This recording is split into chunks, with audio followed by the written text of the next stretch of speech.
মনে করবেন যে তাহাকে কেউ জাদু করেছে। তো মুআজ্জাজ হাজিরিন, নাম্বার 1 নাম্বার, বাসার ভিতরে সবসময় ঝগড়া ঝাগড়ি লেগেই থাকা।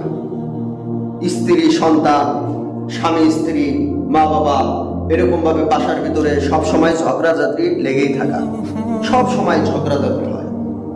নাম্বার 2, অস্থিরতা, অসুস্থ লেগেই থাকা।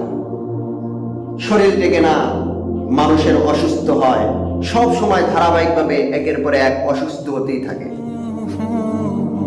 নাম্বার 3, বাসায় প্রাপ্ত বয়স্ক যারা আছে তাদের বিবাহ শাদীর মধ্যে বাধা আসা, বিবাহ না হওয়া।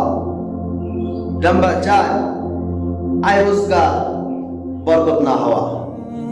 আপনি অনেক টাকা কাজ করলে, ছেলে কাজ করে, বাবা কাজ করে, সন্তান কাজ করে, স্ত্রী কাজ করে, হাজার হাজার টাকা আপনি অর্জন করলেন, পাইলেন, কিন্তু ওই টাকার মধ্যে কোনো বরকত নাই। এটা কিসের কারণ? এটা এই কারণগুলো যার মধ্যে থাকবে, মনে করবেন তাহাকে কেউ জাদু করেছে। এই জন্য 4 নাম্বার হলো কামাই রুজি রোজগারের মধ্যে কি করা? বরকত না হওয়া। নাম্বার 5, বাসায় অস্থিরতা কাজ করা, দম বন্ধ হয়ে আসা, বাসার মধ্যে মন বসে না। এই 5টি লক্ষণ যার মধ্যে থাকবে, মনে করবেন তাহার উপর কেউ জাদু করেছে।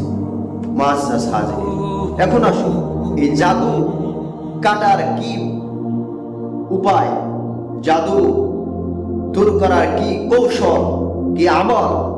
আল্লাহ রাসূল সাল্লাল্লাহু আলাইহি ওয়াসাল্লাম তেনাকে যখন জাদু করা হয়েছিল,